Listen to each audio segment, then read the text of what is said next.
O Viola de Papo de hoje traz este músico excepcional, camarada Júnior da Viola. Meu querido. Beleza, meu cara? Que maravilha, que canção é essa? Essa música é a primeira Canção, música que eu compus para viola instrumental, bicho.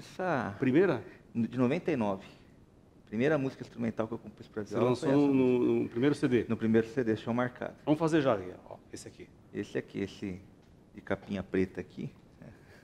Esse aqui é de 2009, mas a música é de 10 anos anterior a esse disco. Assim, Tá. Você já compôs, a música foi amadurecendo, aí tu colocou no disco, né? Na verdade, ela ficou pronta já na época, né? Essa música é de 99, 2000, começo de 2000. Qual é o nome dela mesmo aqui? Chama Rio Sorocaba. Rio Sorocaba. O disco, na verdade, foi um gigantesco processo de amadurecimento, né? Você vai compondo, vai fazendo. Esse disco eu gravei 3 vezes até chegar. É mesmo? Gravação final. Foi bastante. Levou quanto tempo para fazer? Olha, se eu contar, você vai dar risada. Você fala o disco em si? É, exato. Levou 1h30 para gravar, 1h30 para mixar. Você está brincando? Só isso?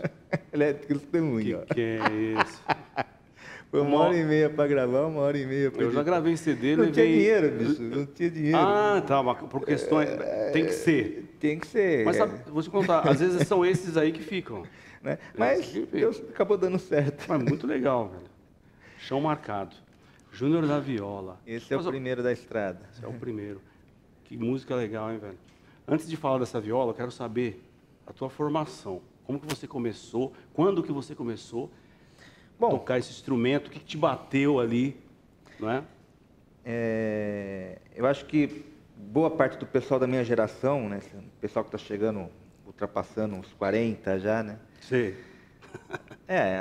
Eu acho que a referência de todos foi praticamente a mesma, né? Ou quase a mesma, né? Almir Sater, alguns sempre um tem pouquinho, um Almir ali. Né? Alguns um pouquinho antes da novela Pantanal. Sim. No meu caso, foi com a novela Rei do Gado. Que ano foi isso? Foi 96. 96.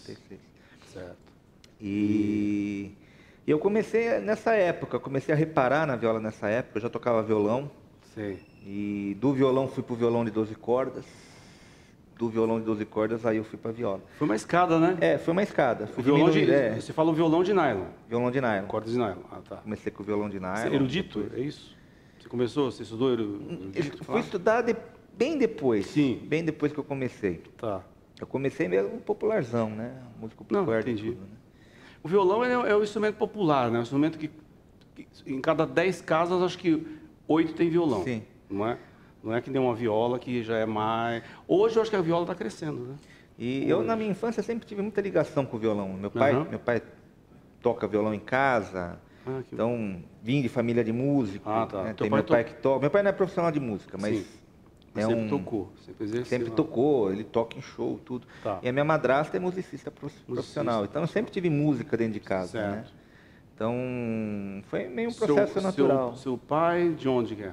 Meu pai é aqui de São Paulo mesmo. São Paulo. Meu pai, na verdade, é italiano. Meu pai é calabrês. Calabrês. Calabrês. Eita. Bonzinho. Eu digo isso porque eu tenho um avô que é italiano também, calabrês. Meu pai é sossegado, cara. Meu avô era casca grossa. Então. Por isso que eu tô Aquele era calabrês mesmo. Entendi. Linguiça pimentada mesmo, sabe? Eita danado. Era pimenta.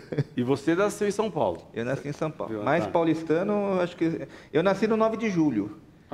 Então eu nasci a 100 metros da Avenida Paulista. Então, mais paulistano que isso, eu acho que só quem nasceu no Santa Catarina. Quem nasceu na Avenida Paulista, né? Então você... Eu ia até deixar esse assunto para um pouco mais, mas aproveitando que você nasceu ali perto... Você toca na Paulista? Toca na Paulista. Todos os domingos? Todos os domingos há 3 anos já. 3 anos. Quem quiser ver tu lá, vai domingo lá. Domingão, 10 horas da manhã, esquina com a Alameda Campinas. Você já foi? Fui eu e o Leandro de Abreu e o João Araújo. Bem... Putz, eu gostei. Aliás, abraço pro Leandro, abraço pro João. O Leandro participou do programa aqui e o João tá na lista, né? É que eu tenho que ir para Belo Horizonte. Ele mora de BH, né? Então tem que ir para lá. Então você toca no teu quintal, né? Que é na Paulista. Nasci lá. Pô, que coisa legal, velho. Bacana. Me diz aí, você estudou música, você é formado? Então, eu fui estudar música mais tarde, né? Quando eu conheci a viola, tudo, me apaixonei pelo instrumento e tal, falei, bom, vamos estudar, né? Isso já depois de uns 3 anos, 4 anos tocando viola errado, né? Vamos dizer assim, errado entre aspas, né? Mas assim, naquela época... A gente não tinha internet, não tinha YouTube, não tinha nada. Então eu ainda peguei aquela fase do aprender no disco. Eu ainda tive a honra, a sorte, porque eu acho que isso é uma sorte, uma dádiva, de você aprender a estudar ouvindo o disco. Isso. Né? Então eu ainda peguei a fase de você ir na loja, comprar o disco e tal. Até a primeira vez que eu comprei um disco do Almir Sater foi muito engraçado, porque eu achava que ele tocava violão, eu não sabia que ele tocava viola. Eu achava. Aí fui na loja, comprei o CD e tal. Cheguei em casa, comecei a olhar aquela capa, falei... Mas que violão é esse? Pô, tem 10 cordas esse violão? Aí que eu me toquei, que aquilo era uma viola, não era violão. Falei, entendi. Né? Então você não tinha referência de nada. Aquele disco dele, o instrumental dele, não? Tem o 1 e o 2, né? Tem o 1 e o 2, É um deles, né? Não, o disco que eu comprei era um disco que era as 20 mais. As 20, tá. Aí era uma capinha verde, assim, uma coletânea, né? Entendi. E tinha uma foto dele com a viola, assim... Mas eu achava que era um violão. Barato. Mas você não tinha referência de nada. Claro. Então, quando eu descobri que aquilo era viola, aí eu passei uns 3, 4 anos com a viola afinada de afinação natural, de violão mesmo, porque eu não sabia como afinava a viola.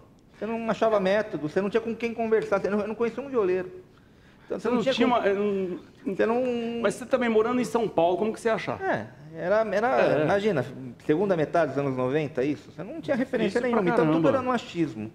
Aí um dia eu decidi virar músico. Eu falei, eu vou ser músico. Eu era desenhista, trabalhava em agência de publicidade, já estava... tá. Mas não era muito o que eu queria. Eu queria fazer quadrinho, queria mexer com arte, não queria ficar desenhando propaganda. Tal. Aí eu falei, vou ser músico. Só que eu não tocava nada, bicho. Era... Né? Aí eu fui fazer um teste. Eu falei assim, bom, eu toco guitarra base, eu toco baixo, tocava baixo. Certo. E viola eu, assim, né, sabia tocar aquela coisa tudo errada, né? Falei, bom, vou ser músico. Imagina, né? Pensa na ideia. Aí...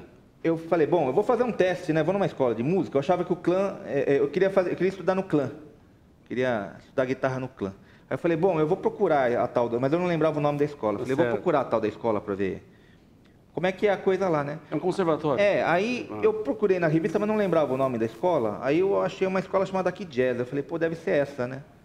Clã, mexe com jazz, Aqui Jazz. Mas eu não lembrava do clã, né? Eu só sabia que era uma escola de jazz.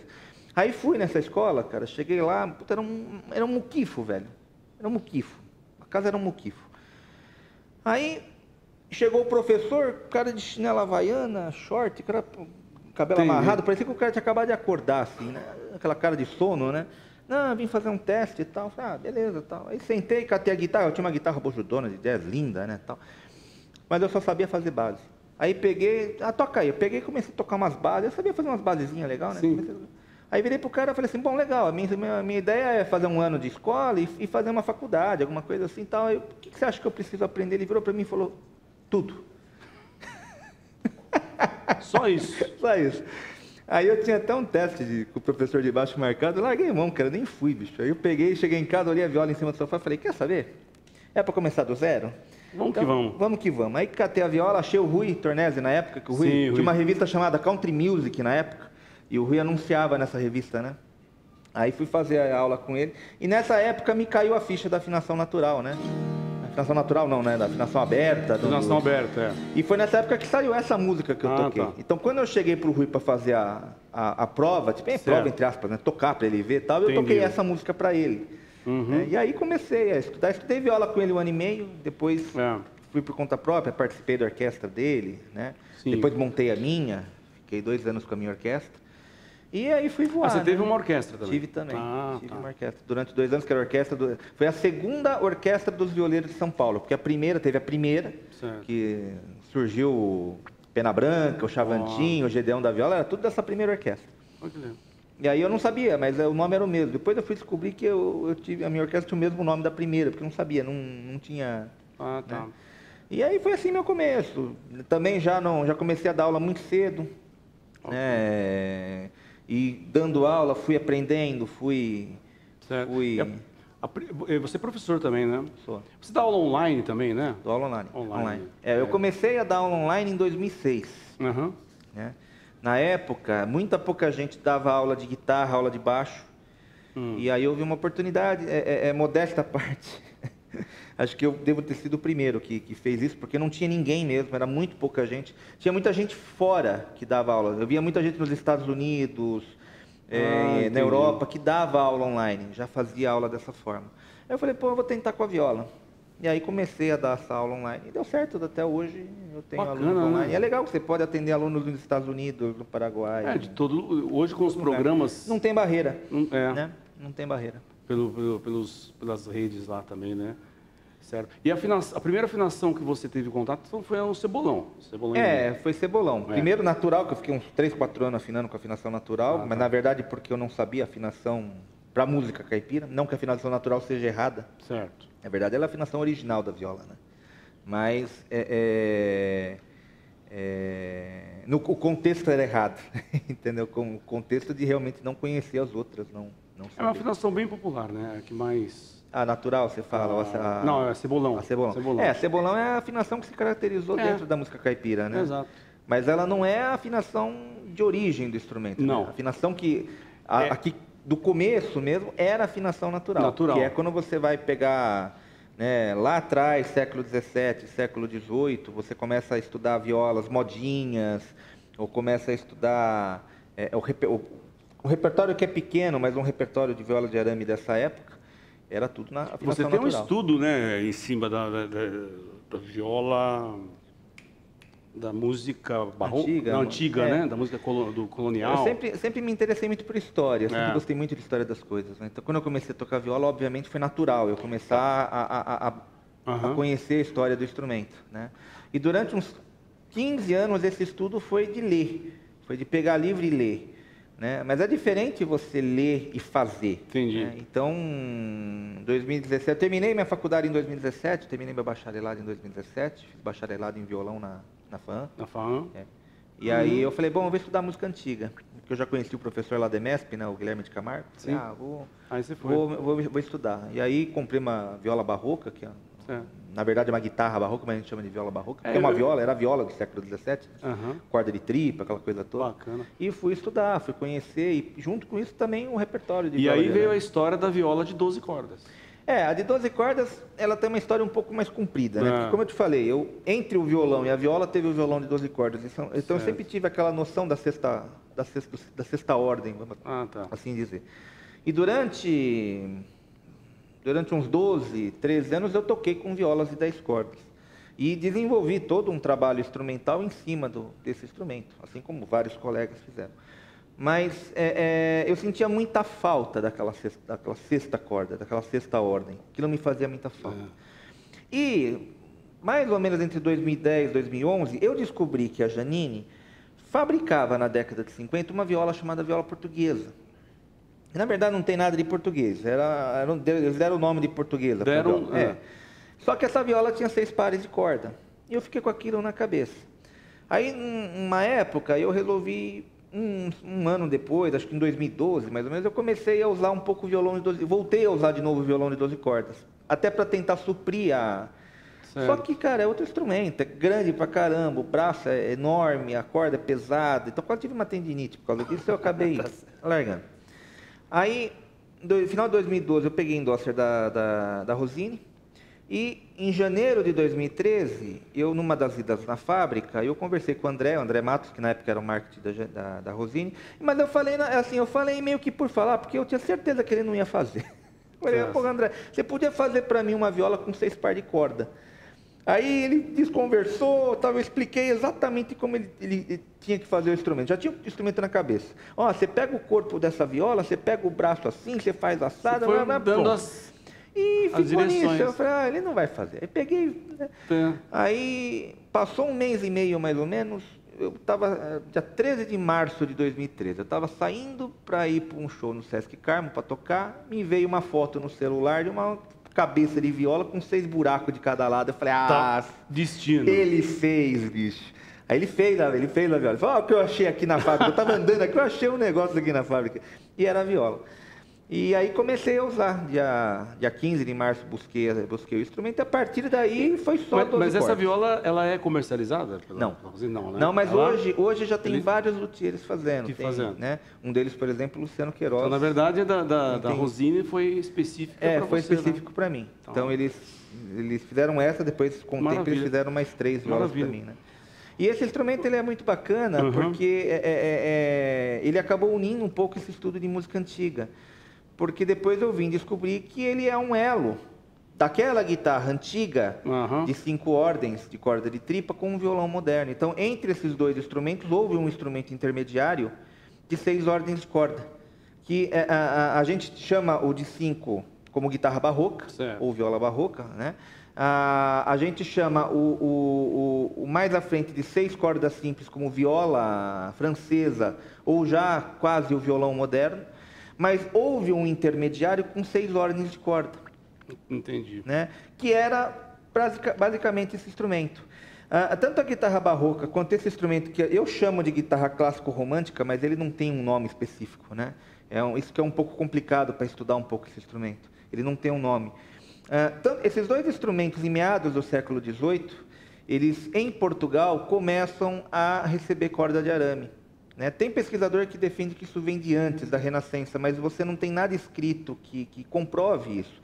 Pode ser que tenha acontecido, mas foi uma experiência tão pequena que não houve registro disso. Então, o primeiro registro de corda de arame em viola é um método de 1789, chamado A Nova Arte da Viola, de um cara chamado Manuel da Paixão Ribeiro. E aí você tem certeza, bom, a partir daqui os caras estão encordoando com arame o instrumento. E esses dois instrumentos, tanto a guitarra barroca de 5 ordens, quanto o instrumento de 6 ordens, os dois de corda de tipo, eles em Portugal recebem as cordas de arame. Eu sei e tenho certeza que em Portugal esse instrumento esteve no início do século XIX, porque há um instrumento feito em Lisboa, por um cara chamado José Coelho, em 1820, que é uma viola idêntica a essa. Só que, claro, com as características da época. Eu vou te contar uma história. É pesquisa... É muita. Muito aprofundamento na sua pesquisa, né? Nossa. Você fez o mestrado também. Não cheguei a fazer, mas eu tenho pretensão. E até no mestrado, cara, é muito... me direcionar para esse assunto, até para poder esclarecer um pouco mais as pessoas. É muito rico o negócio. É muita coisa, muita informação interessante, né? E é engraçado porque as pessoas têm uma certa relutância ainda com o instrumento, porque eles acham que isso aqui é um violão, é uma craviola. E esse CD aqui? Esse CD é o meu último CD, foi gravado em 2018. Violando Conceitos. Foi gravado e produzido pelo meu querido amigo Ricardo Vignini. Ei, Ricardo. Esse é fera. Em breve estará também aqui com a gente. Tem que trazer. Abraço pro Ricardo, meu amigo aí. Abraço, querido. E o Vignini é meu vizinho, bicho. Ele mora a 20 minutos de casa. Pertinho. Então eu ia passear na casa dele para gravar o CD. O que você vai tocar aqui? Né? Tocar uma música chamada Trilha Nova, a música que abre esse disco. E por curiosidade, hoje é tudo a música das primeiras vezes, né? Então eu toquei a primeira música que eu compus na viola e agora eu vou tocar a primeira música que eu compus por 12 cordas. Que é essa música chamada Trilha Nova. Essa primeira que você iniciou é a primeira que você fez? Primeira que eu fiz. Compus. É a primeira que eu compus. Ela é de 99. Certo. Trilha Nova eu compus em 2012, ainda antes da viola de 12 cordas, eu compus com o violão de 12 cordas. Então é a primeira e a primeira? Primeira e a primeira. Então manda lá. Vamos que vamos. Vamos que vamos. Trilha Nova.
Bem legal, hein, velho? Essa foi a primeira. Essa eu já ouvi, eu já conheço. Você toca muito lá na Paulista. Toca bastante.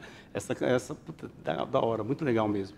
E me diz uma coisa, vou fazer uma perguntinha bem. Júnior da Viola, né? Com 2 L's. 2 L's. Por numerologia? Não, meu sobrenome, Chambarella, com 2 L's. Então você fez uma... Eu fiz um... Nada com numerologia? Não. Eu pensei que fosse. Não. Mas se fosse também, né? Mas ficou legal, o Júnior da Viola, ficou legal. É pra ser diferente também, né? Mas super legal mesmo. Eu ouvi muito esse disco, você tem esse disco, inclusive, para quem quiser ouvir, tem no Spotify. Tem no Spotify, os dois, né? Tá tanto o Chão Marcado quanto o Violando E Conceito. eu percebi os detalhes, tem muitos slides, tem uma... eu já sei que você vai falar, mas vou chegar ali, ó. Quero tocar no assunto aqui, rápido, né? Ele tem a parte rítmica, tudo, e tudo foi feito com quantos músicos? Nenhum. E só com um único instrumento. Só que tem som de baixo, tem som de percussão, tem uma banda inteira tocando. Só que eu gravei com para dizer que não foi com um instrumento, foi com 2. Aí foi com 2 violas. Então todo o disco foi gravado com essa viola. Então, som do baixo, som de percussão.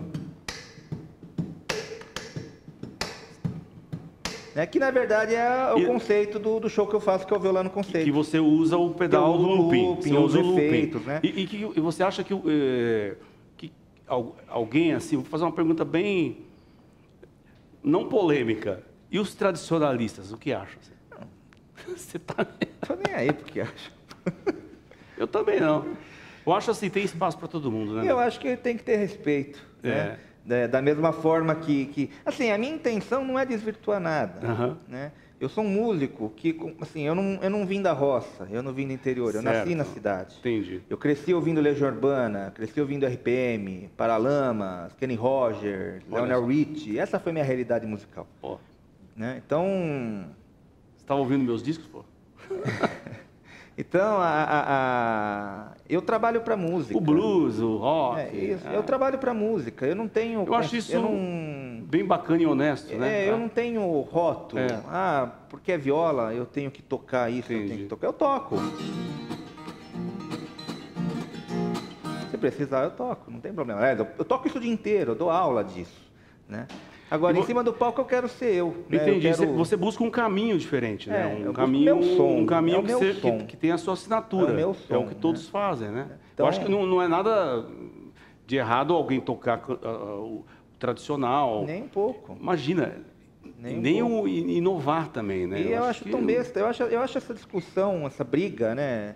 Existe, purista, né? e vanguardista, vamos chamar assim. Eu acho isso uma coisa tão tacanha. Porque você pega um violonista de choro não fica criando caso com um violonista erudito. Um violonista de blues não cria caso com...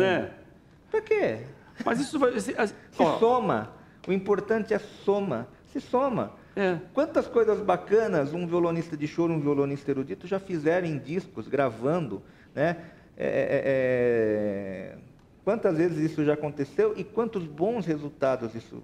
Mas essas polêmicas e esses bate-boca sempre vão existir, não tem... Isso aí é o ser humano. E eu acho até interessante essa provocação, porque você canaliza para um lado positivo, né? Um lado bom, que é a tua criação, que mexe com o teu brilho e mexe com o brilho do outro. E vamos embora. Partindo daí, já na ignorância não dá. Então, não? Ô, Júnior, Viola de Papo agradece muito. Eu que agradeço a tua presença aqui. O convite de estar aí com vocês aí. Fiquei lá no Zap, vamos lá, ele de pronto aceitou. Admiro o teu trabalho, sou fã do teu trabalho. Igualmente. Eu acho legal falar isso, porque eu também toco viola, sou da viola, sou da música, né? E às vezes a gente tem muita gente tem essa dificuldade de enaltecer o seu colega, né? De apoiar e tal. E eu faço isso, eu sempre fiz isso. E esse programa, ele tem essa finalidade, de agregar.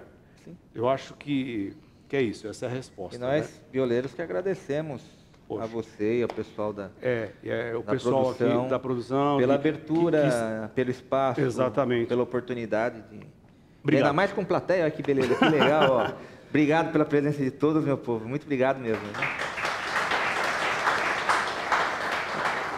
Quero agradecer ao Instituto Aqua, né, ao Leila aqui pelo espaço, esse maravilhoso espaço que sempre tem show aqui, festas, feira, né, tem a feira vegana e tal. Agradecer ao Fernando Neves da EQ e o Rubens de Viana, não é?